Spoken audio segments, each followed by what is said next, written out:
Hello, my friends, and welcome back to Artur Rehi podcast. My name is Artur Rehi, and I'm an Estonian Reserve soldier. Today we have here history legends or Alex. Welcome.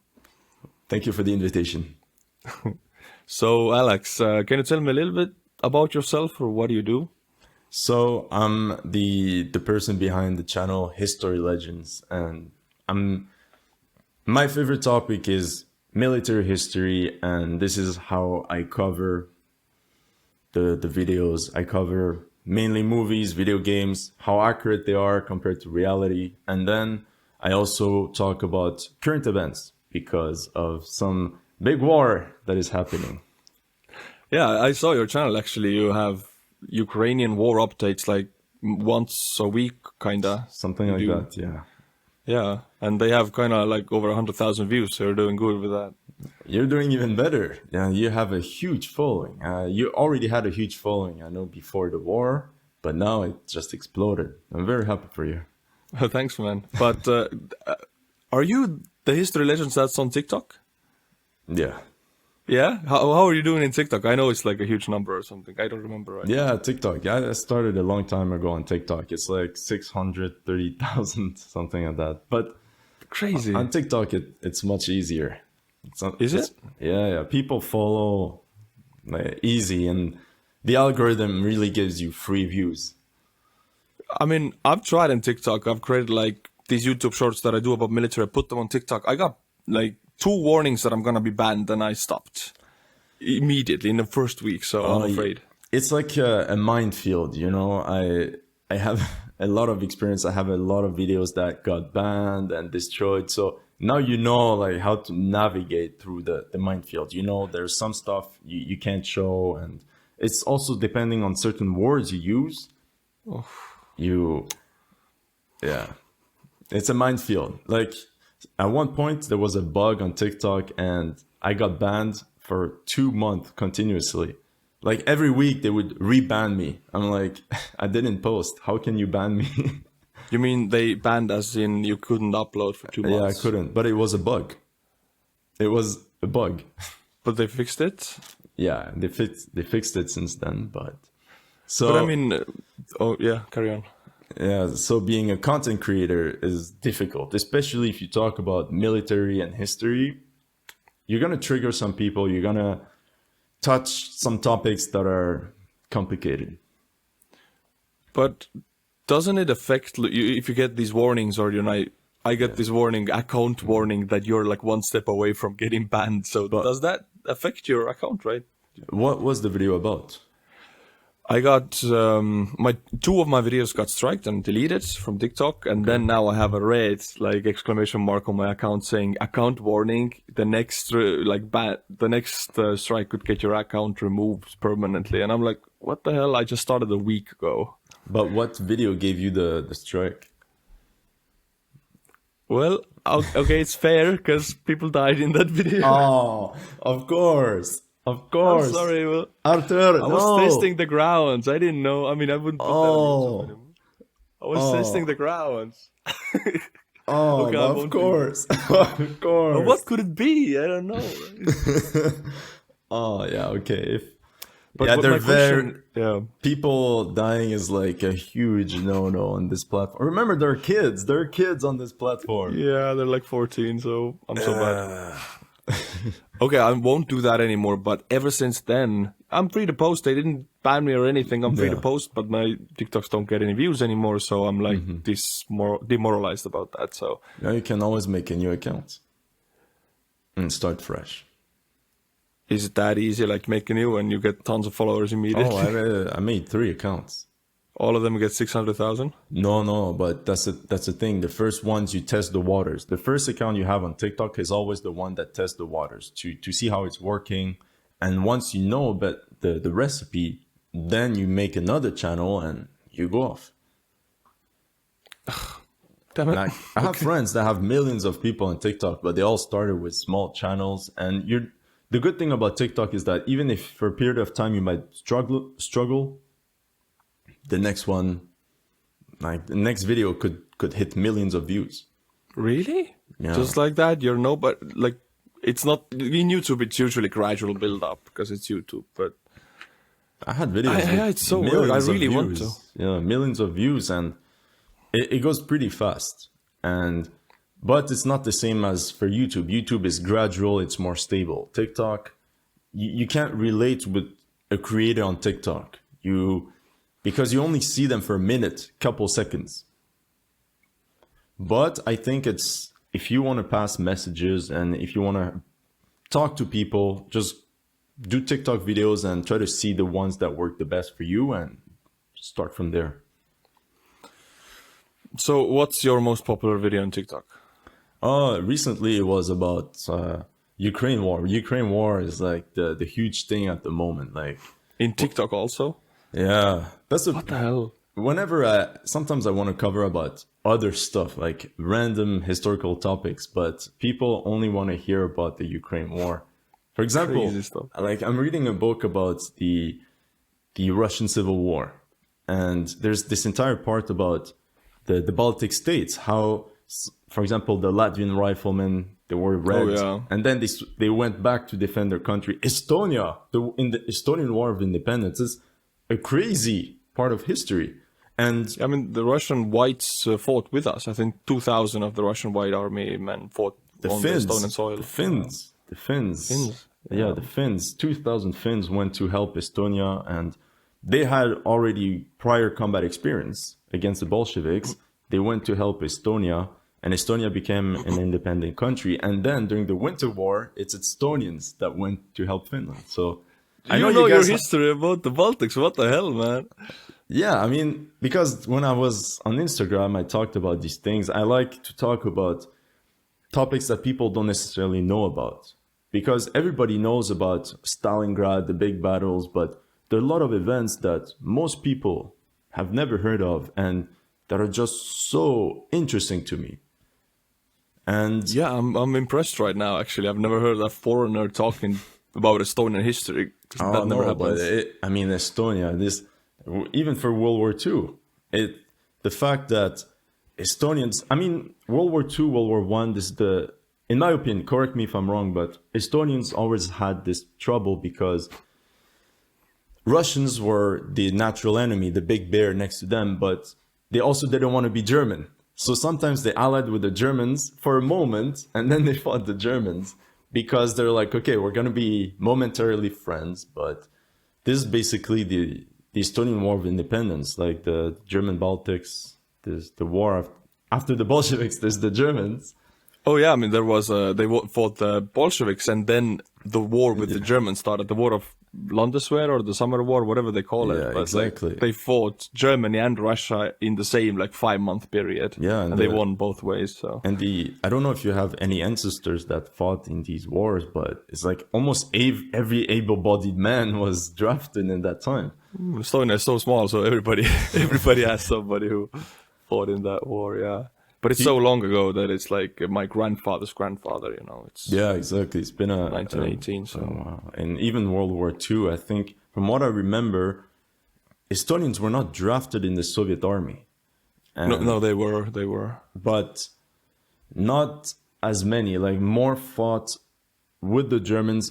Many left the country. Many left the country too. So these times were hard, but if you don't understand the way these Baltic states, for example, I think that the reason why I'm so interested about the history of every nation like that, it's if you understand their history, you understand their reaction today to countries around. I think that a lot of people have a very weak knowledge of history, and then they find an evil, like they say, this is the evil, this is the good guys, and that's it. But it's much more complicated.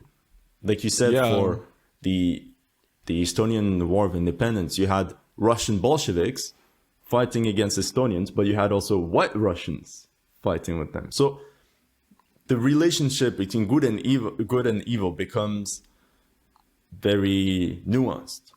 Yeah, because the white Russians were fighting alongside with Estonians, but their goal was to establish a tsardom again, not the Estonian country. So we were allies because we had a common enemy. But Exactly. super weird. Yeah. So and also carry on. No, it was nothing. Go ahead. An interesting battle. I just reminded maybe the battle from Second World War when Nazis were in Estonia, like Germany occupied Estonia, right? Narva. And they, Narva, yeah, Sinimägede lahing, the Battle of Blue Mountains, I guess. Yeah. It was a battle of a few months where Estonian and German combined garrison of a few hundred men held up 300,000 Soviet infantrymen for like 2 months, I think. And the Soviets were charging, and Estonians and Germans were like up on an elevated positions, and there were just fields around, and the Soviets, of course, charged through the fields without armor for like 2 months straight. And that battle that battle enabled other Germans to pull back when they were pulling back, but like it's an crazy story of like 300 Spartans holding back such a huge mass of Russians. But since it was the German army and like a German battle, nobody really glorifies it. Yeah. But it's a crazy battle. It's a crazy battle. I think the Narva German grouping, I think it was 80,000 against like 220 Soviets. Okay, 200,000 Soviets. But there were even battles where you had the Soviet Estonian Corps against Estonians. And this is the other story. Insane, yeah. But it was, I think, Estonians living in the USSR, of course, because when the Germans took over, but the story of the Battle of Narva is 1 year of just holding the front. It was all 1944. They held the front, and the Soviets lost the entire army. From what I remember, they had to rebuild from scratch, and they only won because of numbers. Numbers. They charged like into their deaths, and an entire army just charged and disappeared into the machine gun fire. Like that's how the Battle of Narva was. But the thing is, like you're talking about Estonians fighting for the USSR and for the Germany, there were like some rare instances where opposite side of the trench line you hear Estonian voices talking to each other, just wearing different uniforms from the neighboring village. You know, you're from there, I'm from there. Oh, really? But you cannot do anything because you know, in the Soviet political commissars, they will shoot you if you try anything. So the Soviet, honestly, the Soviet political commissars, after they took over, it was they massacred anyone they found. Like that's the tragic aspect. Like I just remember that once the Narva pocket broke and that the Germans retreated, it was really hard for the Estonians, because what do you do? I know a lot of them escaped to Sweden, to Finland, but what do you do? Thousands, tens of thousands, yeah. The Forrest brothers, some went there, but they were all alone. That wasn't like an organized fighting force. There were pockets of resistance, but they weren't a force to actually like do anything big to the Soviet Union. The Soviets simply deported all the population. I mean, it's easy when you know guerrilla warfare. We always talk about how hard it is, but if the conqueror really wants to get rid of the guerrilla warfare, we know the solution, right? But most of the countries like US and countries like that, they don't use the tactics. Like they're fighting the Taliban for 20 years and they're up in the mountains and the Soviets also actually were fighting the Taliban. They couldn't deport them, but in Estonia it's just woods. There's no mountains. You just go to the village, you take all of the women and children, you put them on a train, and the guy hiding in the woods is alone. But it's interesting that you talk about the Afghan war, so the American war, the Soviet war.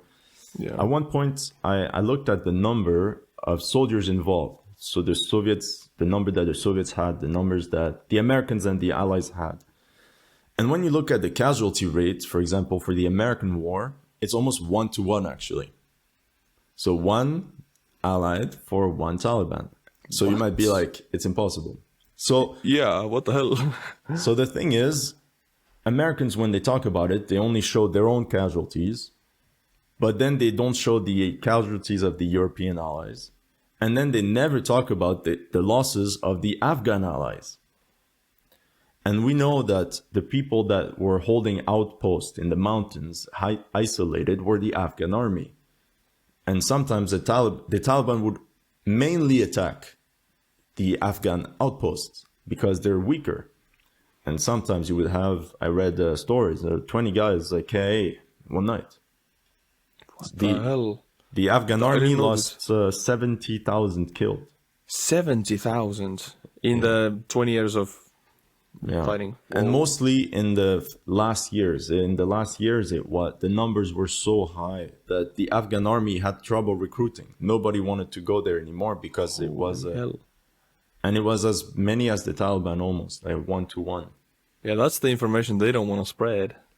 It's just that it's like the Vietnam War. We often say, yeah, the Americans lost 68,000 killed. But when you know that the South Vietnamese lost 300,000 killed, it put things into perspective. The war was not just the US against an enemy. There's their allies that are also involved, and it levels the playfield. Yeah, which is true in the Soviet Union also. Like Soviets went to Afghanistan, which means Estonians went to Afghanistan, Latvians went to Afghanistan, Lithuanians. I mean, most of the Estonian people know somebody who went to Afghanistan in the 80s. And they're limping, they're army veterans who are now civilians, and they have no pensions, no nothing, because the regime changed, and they're disabled. So they had to go to Afghanistan and get their legs blown off or something like that. You know, something that's crazy is that the Germans, they kept paying pensions to all the foreigners that fought in the Waffen-SS, even after the war. Even up until now, I think. Yeah, I know there were some French, Italian, Swiss that kept receiving their monthly pay. Yeah, I heard about that. Like they're like 100-year-old veteran and they still get the paycheck. That's crazy. That's Germans, man. They're I don't even know how they found them. Like they're like, okay, well, you were a veteran, we'll pay you. It's crazy. And they also pay reparation for the Jewish people and for Israel. I'm not sure if they pay to the Israeli country, but like they're willing to pay stuff. Now Poland wants its not to Poland. Yeah, they said not to Poland, man. To everybody else, but not to Poland. Well, they're demanding a huge amount also. So. Yeah. So, what do you think about the current events in Ukraine? Such a question. See the situation? Okay. Do you see the situation going positively forward for Ukraine, or it might be a bit difficult? Oh, I strongly believe that Ukraine is going to win this conflict. That's where I stand, and I say this in like every video. I'm biased towards Ukraine, and I believe in their victory, like fully. But do you believe in their victory because you want them to win, or you actually know they're going to win? Like, with your analysis, you're like, okay, looking at the things on the map, this is a victory ahead. I think both. I want them to win, but also looking at their battle history, how they do things is more like according to NATO standards, but with not as much caution. Like they have their boldness and like Braveheart moments which actually reward them. They drive unarmored vehicles like up to 100 meters to the posts. They dismount and they take over the position. Like in no NATO doctrine, this is possible, and they do it and they win with it. So they take the best from NATO and they invent everything else and they win. So I made a video about it. Yeah, you're right. This is about it. A quick question: are there Estonian volunteers fighting in Ukraine? Very few. Few that I'm not sure, but I think like below 10, maybe like 5 or very few. I thought there would be much more. Is it forbidden or? No. The fact is just the Estonian population is so small that. Yeah. I mean, if America has 340 million people, it's natural that a lot of people from that population go. But if you have 800,000 Estonian speaking in Estonia, like 5 people go, of course. Oh, it's true. Estonia also has a Russian-speaking population, right? So 250,000, I think. Yeah, and they wouldn't go. So do you? Oh, okay. I have a question. This is interesting because it's a bit of the same situation if you think about the Ukraine and what Estonia in terms of demographics is that there's a Russian-speaking population. Are the Russian speakers in Estonia proud to be Estonian, or they're Russian in their mind? Well, I think this divide goes more with the age. I would say like people, Russians in Estonia who only speak Russian and not Estonian, and they're 20 plus years, 20 to 25. I think they're like very chill with Estonia, with EU. They want to stay here. they're Russian, they speak Russian, and they identify as Russian, but I don't feel like they're aggressive towards our nation. But the pensioners, like the fully Russian Soviet pensioners, and people who are glued to the screens all day long and they look at Russian TV, like they're brainwashed. That's the issue. How does it work for conscription? Like the Russian speakers are also conscripted in Estonia? Oh yeah, no question. If they don't speak Estonian, like they're just forced to go. And I was in my squad. There was like two Russian people who didn't speak a word Estonian, and that's their loss. We only speak in Estonian, and they have to learn it. It's do or die in the army for them. But there's cohesion, like despite the fact that there's two languages, they stick together, right? Oh yeah. Estonian army takes them as Estonians who have to fight for Estonia, and they're like, okay, you're here, you're gonna do what we say, and we're gonna try to make things understandable for you as much as we can. Oh, okay. No, that's good. That's nation building is very important, especially when you have conflicts like that. I think the way you make borders, you have to find a way to put everyone together under the same banner. Otherwise, I am so with you on that. Very soon. I'm so with you, because in Europe right now, far right is rising, right? In Estonia also, we have this conservative party that is like, expel all the Russian stuff like that. But you're not going to gain anything with it. You have to learn to like accept them. Like they have to feel that they want to be Estonian and they want to stay here. That's the soft power, I think, works better. Yeah, for sure. I mean, in Canada, there were problems about nation building. Like Canada almost disappeared 20 years ago, 30 years ago. Yeah. What's the story with that? You don't know? No, sorry, enlighten me. So what happened is that after World War II, the French Canadians, they were seen as peasants by the English Canadians. So they wanted to have their own country. But through democratic means. At first, they started terrorism, but they started with terrorism, but quickly they stopped. They're like, okay, we're gonna do through democracy. Thank God. And but during this terrorism era, a lot of English speakers. So there's Quebec. Quebec is the big province where most people speak French. But there's also an English-speaking minority. It's like in Estonia, where majority speaks Estonian, you have a minority that speaks another language. A lot of rich English speakers, they left Quebec. They left. So the Quebecers wanted to do a referendum for independence. In 1980, they did the first one. 40% voted for yes. They tried again. In 1995, and the difference was 0.1% or something like that. It was 30,000 people. So it was 50.1% no for independence and 49.9% yes. So it was a very difficult era. And what happened is that people blamed this vote on immigration because most French speakers voted for independence. Okay. So there was this entire huge problem, and the Canadian government was panicking because the biggest military bases were in Quebec, the biggest bases, and they were like, oh shit, if they become independent, they will have all our military equipment. So they started pulling out in secret all the military bases from Quebec, slowly taking all the air bases and all the tanks to make sure that if shit happens, they can always come back with weapons. Oh my God. Yeah, it was a period. Canada, it's like the land of peace and friendship and maple syrup. I mean, no, this is the image they want to give, but the people here, they were really, really mad because they wanted their own country. Now, fast forward, there hasn't been a vote ever since because of internet and everything. People here, they saw that there's no point of being independent because it's just going to be more expensive. And the Canadian government understood that by giving the French-speaking province more autonomy, but within Canada, everybody's happy. Everybody's happy to be Canadian under the same banner, and the countries stay together.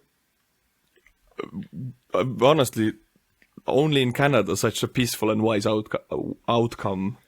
The- I was waiting for everybody to go to shit, but it's but like perfect.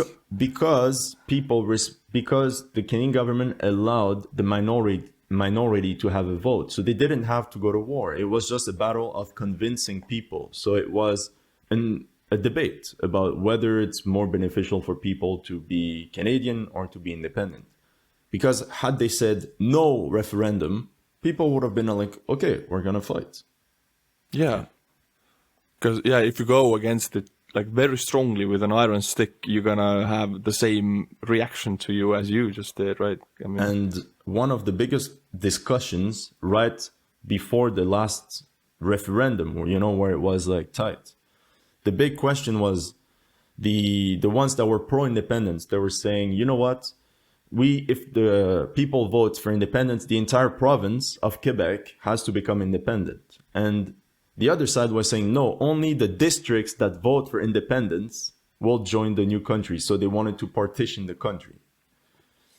So it's, imagine Estonia, like they partition, So they wanted... the thing, we are so tiny that like there's no point in splitting. I mean, bigger countries even see there's no point in the Baltic states as separate states, but Canada is such a huge country. I mean, that's definitely a discussion there. Yeah, I mean, Quebec, it's 8 million people. Oof, that is more than the entire Baltic state population combined. Like where I live in Montreal, it's 4 million people. That is more than the entire Baltic states population combined. In 100 kilometers square, 100 kilometers by 100 kilometers, you have 4 million people. What? How do you fit in that? Like It's crammed. It's not the image of Canada that people have where everybody has space. Yeah, lumberjacks and maple syrup and thank you. Oh, hey. It's a huge, think of a mega city with traffic all the time. It breaks my images. Right? I've been raised up with a friendly, peaceful Canada, no big cities, maple trees and beautiful sights, and now you're saying there's a New York in Canada. It is actually, it is. And it's very close to New York because Montreal, like New York, is sort of an island, and there are bridges across. Oh man! And life is very hard. Whoa, but okay, what about Montreal? Like, you know how New York and LA have two different vibes. One is chill, smoke weed. One is like, It's we're the same here. gangsters. It's the same here. Montreal Montreal which city? Montreal is like New York. They're brothers with New York. And Vancouver, they're smelling, they're smoking. Okay. Vancouver is on the Pacific coast. Okay. So the people on the Pacific coast are all a bit laid back. The people in the East are more aggressive. It's so weird. Why is that? In America, it's the same way, and it's totally different mindset, totally different world. I think it's the weather. Yeah. The weather. For example, it just snowed yesterday here for the first time. But, us too. Yes. Oh yeah, you too. Yeah. I mean, we're on the same latitude, I think, actually. First snow, it was yesterday. And but for the people in the West, they barely have snow. So the weather is more fun, people are more relaxed. Like when you're in a country where half the year it's snow, you're like, you're pissed. Well, the snow is one point. Let's talk about the darkness. I mean, you get used to the darkness. Oh yeah. Oof. I mean, you're used to it. You 5 don't mention it, but if a person from like southern Spain comes to your city or my city, they were like, "It is depressing. I cannot live in this." Yeah, this is a lot of people from Latin America coming here. They complain about this because they're not used to the darkness at 4 p.m., 5 p.m.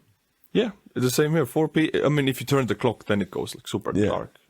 It's always, you wake up, it's dark. You go to sleep, it's dark. You get 3 hours light in between. Yeah. That's your life, 6 months. And then it's cold, especially at night when you have the snow.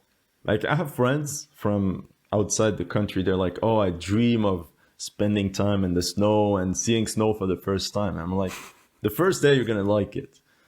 Yeah. Until Christmas, it can be fun. But then it just gets super long. There is like a fun part to it and the waiting for Christmas. But when Christmas is over and it's still like 3 months of blizzards and cold and like you have nothing to wait because Christmas just passed, So it's okay, give me summer. Do you think that winter will benefit Ukrainians in the war? That's a really difficult one because I'm sure Ukrainians are better equipped. Ukrainian army is better equipped for the winter thanks to Canadians, but Ukrainian infrastructure is so destroyed knowingly by Russia for the civilian population to suffer. Is it in really winter. that bad, you think? Don't you think Ukrainians are trolling the Russians a bit by saying the destruction is much more? You're hitting me with the information operations here, man. What? Well, I actually never thought about that. And now that you say it, it sounds plausible. No, because I think the way to stop the missiles is by saying, "Oh, we're almost done." So the Russians would naturally be like, "Oh, you're almost done," and they would slow down the missiles. So by think? saying we're one step ahead of being destroyed, because Wouldn't it's it been- like the Russians would want to kill blow? Oh, they're almost done. Let's just hit them more to end them. No? I don't know. You don't know. control the enemy by saying it's much more effective and make him waste resources on stuff that is. For example, I remember talking about the Kremenchuk oil refinery. It's in the middle of the country, and for the past few months, I was like, "Oh, it's done. It's destroyed." It's not destroyed. It's still active, but every time the Ukrainians are like, "Yeah, it's inactive. Yeah, it's destroyed," but it keeps pumping oil. Ukrainians with their info ops. I mean, I've fallen to that trap many times, and I can't blame myself because if Ukrainians come up with the information, I'm just a war blogger. I gotta deliver by the end of the day. Gotta make a video. If that's the official Ukrainian statements, I'm gonna deliver it. And 2 days later, it turns out, oh, that was an information operation. For example, a few days ago when they crossed the Skill River with the rubber boats. Yeah, okay, that happened, but they didn't gain any ground. They didn't take any settlements. It was just like to harass. But they sold it as like, we're going to take these settlements right now. We're going to take like Oleshki, the big city next to Kherson. And I reported like, that's how it is. People loved it. And then Ukrainian government comes out like, it's all fake psych. So Do people come back to you by saying, "Oh, you said something and it was wrong or something"? Do people say this or? I do get punished for it. Yeah, Oh, I do. Yeah. oh, And that's like one of the hard parts about that. And I can't really change that because if I would change that, I would not report on many things at all. But people want to see something and I want to report something. And I think Ukrainian information operations goal is for the military bloggers to pick it up and spread the info so the Russians can see it. I'm playing my part, I guess. yeah, but that's why I prefer to do like reports less often, because every time there's an information and then it proves wrong and then there's another information, and I prefer to have sometimes a look a bit from the back, to see what's moving, because every day it's tiring. I don't know how you do it. Emotionally it's draining too, no? Don't you think? Tell me about it. I'm always on looking online and stuff, and It is so how Denis does it. I mean, I am on half of the schedule and I'm done, and he's every day. I mean, I know he has a family and everything. So I know how much time does it make to make a video, and he does it every day. I mean, he doesn't have a life besides this. It's all YouTube. yeah. I mean, it's reporting on this. It's just people only see the video. It takes like 10 minutes, 15 minutes. They don't see the entire work behind it, all the research and all the things putting together. Yeah, it's so much, and it's not only the research. The fact that you actually have to look at the horrible war videos and decide if I put this in or not. You have to look at people dying, get blown to bits, burn alive.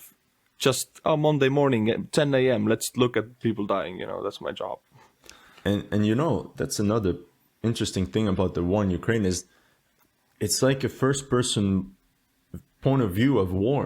Like I think it's one of the first wars where people can actually see what the soldier sees. Yeah, the soldiers have like this is a weapon. I mean, this is an information war weapon. Everybody has it. So. I think the Ukrainians did a lot of they did great work in the informational space to share information, to allow their soldiers to film. I know the Russian soldiers were not allowed cell phones because the Russians still have this Soviet mentality of utter control over you, right? So, if information doesn't go through them, then it's no, right? But Ukrainians were rebel army, they're more modern, right? So they're like, okay, you know, you film, okay, send it and post it, and it's way more dynamic. Yeah, true. I mean, Ukrainian information war operations, Stratcom, all of that stuff, strategic command structure, that is like who does these stories and who makes these decisions. They are on like top class, top NATO, like they're not like behind NATO, they are on the level of American Stratcom. Wow. And one of the best in the world. It's incredible. Yeah. And do you, as an Estonian, do you actually fear that the Russians could intervene in Estonia? Because I know in 1940 that they just did it, you know. Do you think this is something they could do again? This is something they definitely want to do, but the thing is, before the war started in Kaliningrad Oblast, you know, the little enclave, they had about 30 to 40,000 troops stationed with armor, thousands of BMPs and tanks and choppers and everything. On the Estonian border, they had 30 to 40,000 troops stationed always ready, because they didn't have to protect the Finnish border, which they now have. Now, all of these troops are dead in Ukraine. Like there's proof of that. Estonia tracks these troops. There's nobody in Kaliningrad. There's like 5,000 troops. There's nobody next to Estonian border. There's like 6,000 troops left, because Russia has deployed all of them. So this war has started. Things are really bad. But for Estonia, Russian threat has lowered a lot, because they just don't have the capabilities. But even if Russia attacks Estonia, then it's NATO, right? So this is something that if they attack Estonia, they would immediately start a World War III.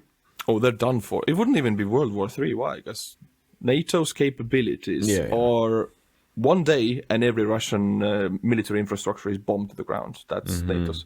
And we have like over 1,000 NATO troops always stationed here. We have F-16s, sometimes F-35 100,000? No, sorry, 1,000. Okay, yeah. 1 million French troops we have. No, I was like, whoa, that's a lot. It's 10% of the population. I wish. No. But the thing is, we have these troops already here. And if Russia attacks, these troops are going to die. And you know, if American troops, British troops, they rotate.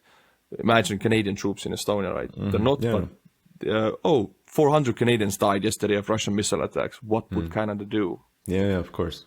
Send more troops, probably. So yeah. Estonia has worked really hard to be very interconnected military-wise. Yeah, for sure. Now, the only thing for... Still, I think the Russian missile strikes... Yeah. That's the issue. Russians using missiles so much, like... Our air defense capabilities are bad. They're bad. If Russia would use missiles on Estonia, we would be screwed, honestly. A lot of Lithuania also, and Poland also. This Ukraine is really eye-opening how much damage they can do with missiles. And also, it's hard to stop them. Like, you have anti-air missiles. You think it's like in the movie, just stop it. But we see that anti-air defense is much harder too than we think. Like, I'm not an expert in anti-air defense or missiles. So, but you're right. But it seems harder than we think.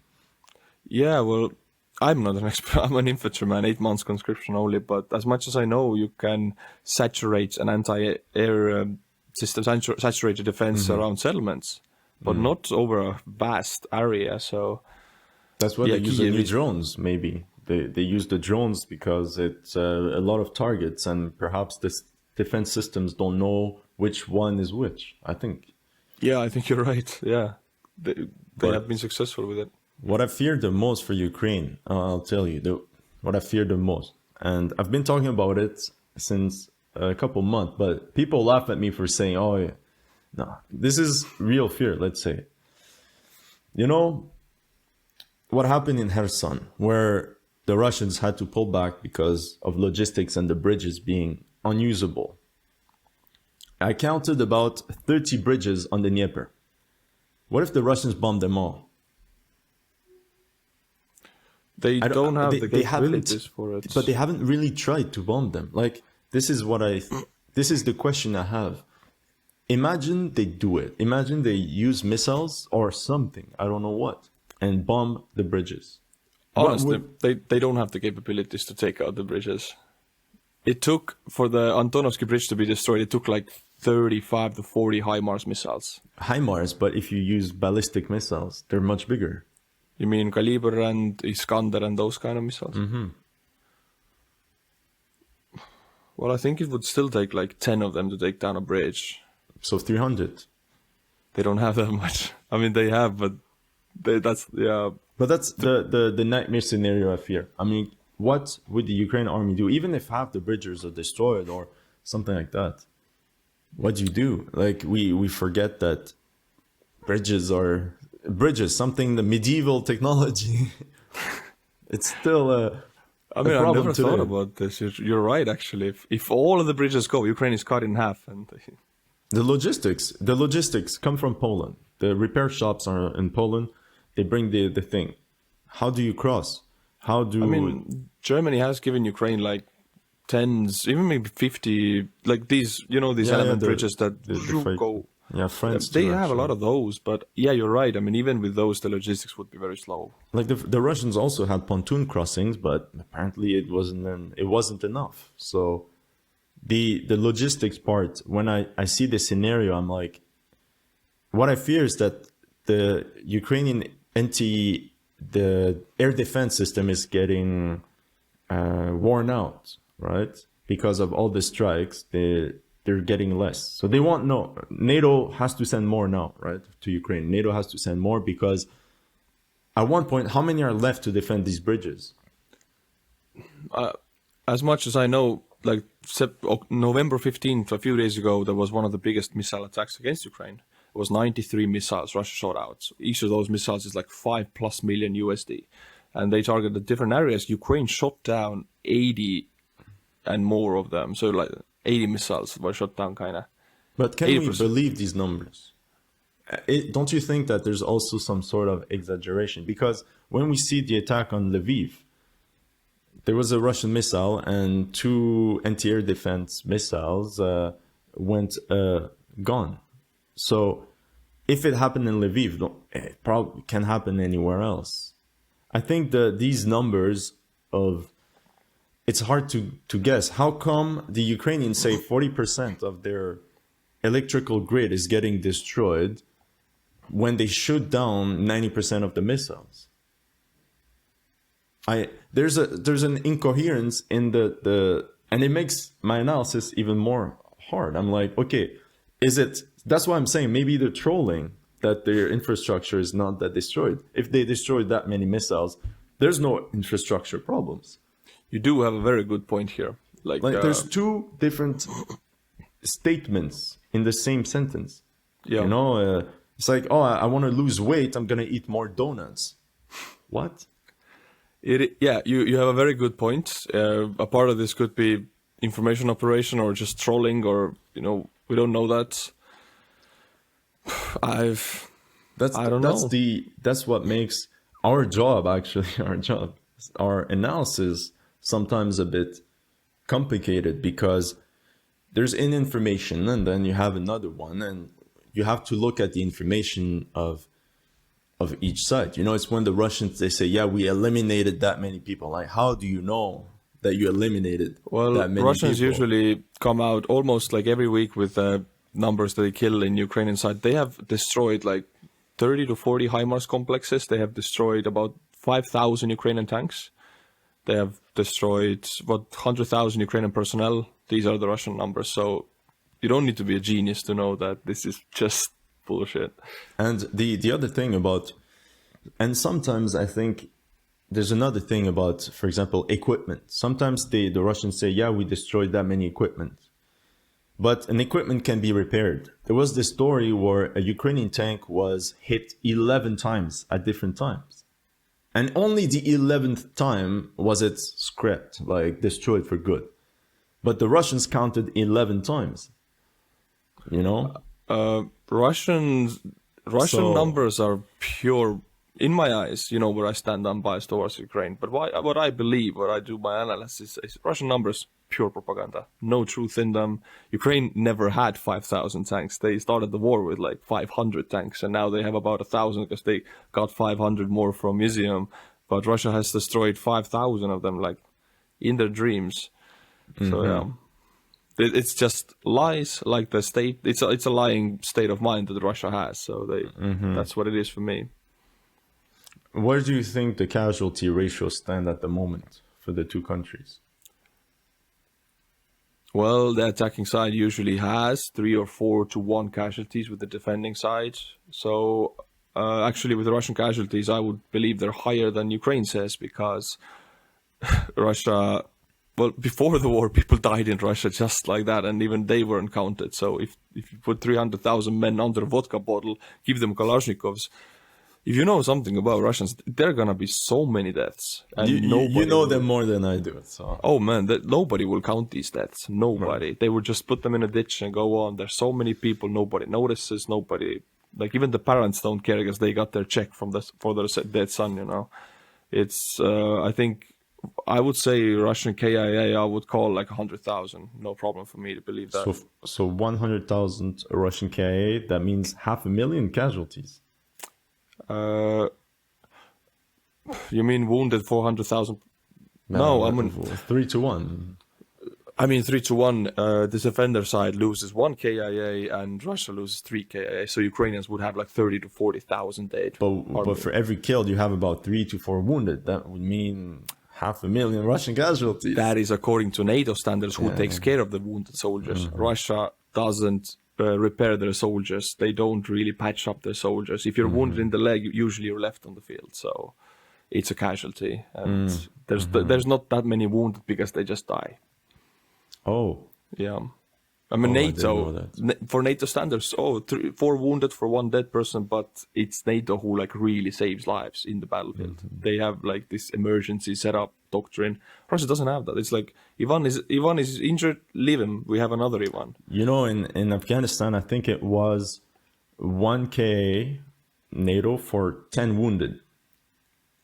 Whoa. But because when you're fighting guerrilla warfare, it's smaller payloads, it's smaller explosives, it's small arms. So, and since the contingent was smaller, you had more doctors. You know, I interviewed in my book, my veterans book, I interviewed some doctors that were in Afghanistan.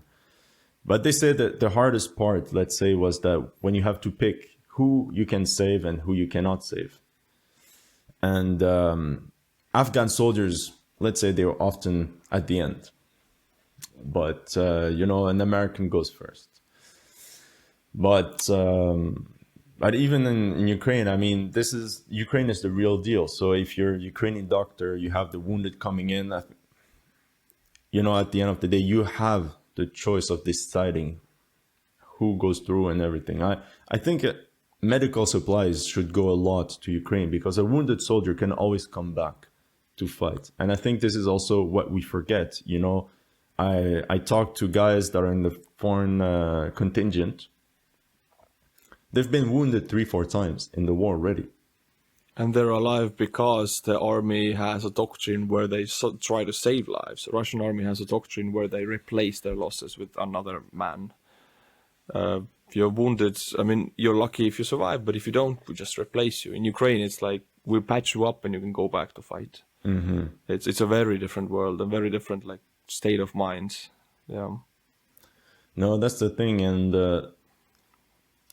I think the trouble for the Ukraine war, the numbers games, is so all over the place that this is why terrain is so important at the end, because that's the only thing we can judge, and that's the only thing that is neutral in a way, because casualty reports, it's so hard to know. And even we're still debating World War II casualty reports. So there is like this plus minus 10 million somewhere. Yeah, exactly. Yeah. So for Ukraine, the fact that they took back Kherson and everything, it's there. That's the end, the result. And I said in a previous video, the offensive has 3 steps for Ukraine. Number 1, Kherson. Number 2, Kharkiv. Number 3, Zaporozhye. Now, if Ukraine wants to win now, they have to take that Zaporozhye as fast as possible, in my opinion, and attack south. Because the more they wait, the momentum is now. Well, the thing is, Ukrainians attack when HIMARS have done their job, and if Russians have any ammunition warehouses or logistics working, then it's not the time to attack, because Russian is a very weak enemy when they don't have logistics, and that takes time to destroy the logistics. Like we saw in the Kherson, 3 months they bombed the warehouses, and then they attacked. So I think they'll do the same thing. HIMARS is just softening the ground for months, and then suddenly in one day, poof, everything. So that's how they work. Yeah. That's what brings success to like 2 times now to Ukraine and not to Russia. Are you worried about NATO supplies to Ukraine? Because all artillery shells, all HIMARS come from outside. The fact that Ukraine doesn't have its own arms industry or it's very small compared to the others, are not worried.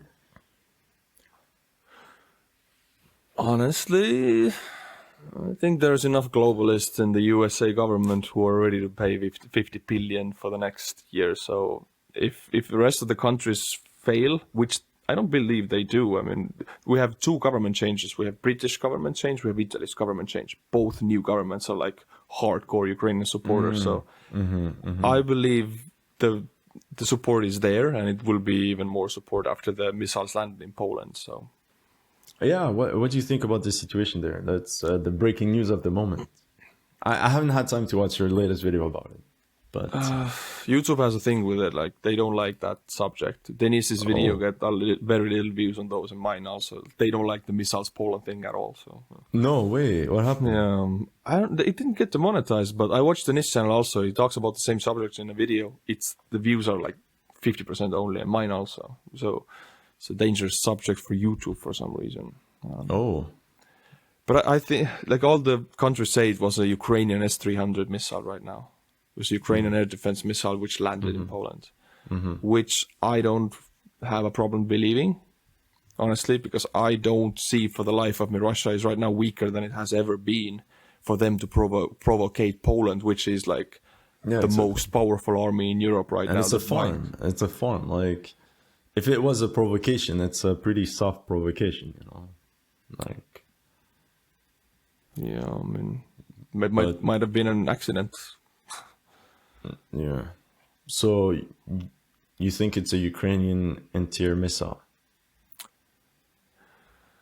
I think if it is a Russian missile, then it's an accident. I don't think they did it on purpose. Okay. So, and in that case, it doesn't really matter. If it's a Ukrainian anti-air missile, it's because of Russia. If it's Russian missile, it's because of Russia. So it doesn't make sense. Yeah, for sure. But still, what do you think? No, I'm just looking at the situation. I just wonder if it's a S-300 anti-air missile. I'm just thinking about forgive me, but I don't know the Russian target that they tried to attack in Lviv. But I'm just thinking if that one missile, I think it's 2 anti-air missiles that went into Poland, right? If it's 2 anti-air missiles that went into Ukraine anti-air missiles, I'm just thinking about Ukrainian anti-air capabilities.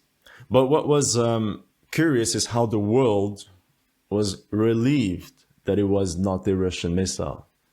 I don't know if you picked that up, but most of the countries don't want escalation with Russia. That's the EU thing. doesn't want it. USA doesn't want it because we have Russia where we want them losing slowly, not doing anything stupid, just bleeding dry slowly. That's where we want Russia. If they would do something stupid, it's the nukes. Everybody's dead. We have to like bleed them through so small steps at the time that they don't understand they're dying, and that's why nobody wants escalation. Death by 1,000 cuts. Yeah, that's what it is. Sanctions, small Ukrainian battles, stuff like that. But a nuclear war would be bad for everybody. Escalation would be bad for everybody. So. Do you think that the Russians would use nuclear weapons or tactical nukes on Ukraine? No, that's me. But I don't think they would ever use them at all. I think Putin would give away power before using them. Oh, so you actually think that there might be a plan to take down Putin? Yeah, I think Prigozhin or whoever is around him there, but it doesn't change anything. Everybody who's around Putin is like Putin. You cannot be around him otherwise, so it doesn't change anything. If somebody replaces Putin, it doesn't change. You're right. Artur, I think you're right, because this is what people. I hear all the time. Oh, they want to replace Putin. I'm like, yeah, for sure. Next guy could be worse. The guy, like, it's the same clan of people, right? So yeah, Putin has chosen them in 20 years to be like him. So yeah. But hey, it's 25. I think I'm going to have to go start. Oh. I have to go at 30. Somebody's picking me up. Oh, right. But honestly, like, very interesting conversation. I really liked like the way you think, and you're like much more careful with the information than I am. No, but I think if you want next time, if the people in the comment section are happy, let me know. Thank you for the invitation. Like when I saw it, I was like, oh, Artur, wow, what an honor to be to be your guest. And I think I love the history of the Finland, Scandinavia, the Baltics. I think it's always very interesting. So if you want, if you know about your history, we can talk about it one day. I'm very impressed about your knowledge of the Baltics history, and also like history in general. It's crazy. Like, if you want, we can discuss this, because I think most people, if they have a better understanding of the history, it's much easier to understand the current situation. It's like a breakup, for example. When you have only one side talking about the breakup, the other one is the evil. But once you have the two sides, you as an external person, you can make up your mind. You know, you look at what caused what, and it's often not as easy as we think. That is actually a very wise and analytical ending to this. I really like the way you think, actually. Thank you so much for coming on. Thank you, if you Artur. want to go to History Legends or Alex's channel, the link is in the description below. Go and subscribe to him. And I'll see you guys in the next episode. Bye. Thank you.